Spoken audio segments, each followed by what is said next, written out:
रहीम ख़वातीन हज़रात अस्सलाम वालेकुम नाज़रीन, बलिनो मोटर जो है सबसे ज़्यादा इस वक्त यूज़ में है और इससे पेडिस्टल कूलर और इस तरह की बेशुमार आइटम जो है आपको पता है कि बलिनो के साथ जो है पहले से भी बनी हुई है। और अब हम लोगों ने बेसिकली क्या किया है कि ये जो बलिनो मोटर आप देख रहे हैं उसकी मुकम्मल किट है। इसके साथ आप जो है पंप ऑन ऑफ कर सकते हैं और हत्ता कि कूलर सारा पूरे का पूरा जो है इसके साथ रिमोट और रिमोट के साथ स्पीड और हत्ता के ऑन ऑफ सारे फंक्शन जो है वो आप कर सकते हैं। अब आपको बलिनो को मेन बटन से ऑन ऑफ नहीं करना पड़ेगा बल्कि रिमोट के साथ जो है वो सारी की सारी आप ऑन ऑफ कर सकते हैं।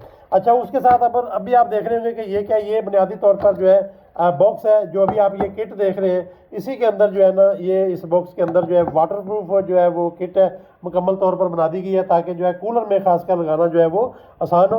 और ये जो है बलिनो मोटर आप लहदा से ऑर्डर कर सकते हैं, इसी तरह से किट लहदा से ऑर्डर कर सकते हैं। और आपको अगर सेपरेटली लहदा से बॉक्स चाहिए तो वो भी आप खाली बॉक्स भी ऑर्डर कर सकते हैं और बॉक्स के साथ किट भी ऑर्डर की जा सकती है। बलिनो का मुकम्मल सोल्यूशन जो है वो ऑर्डर कर सकते हैं, हमारी टीम के साथ कॉन्टैक्ट कर सकते हैं। बहुत शुक्रिया, अल्लाह हाफिज़, थैंक यू।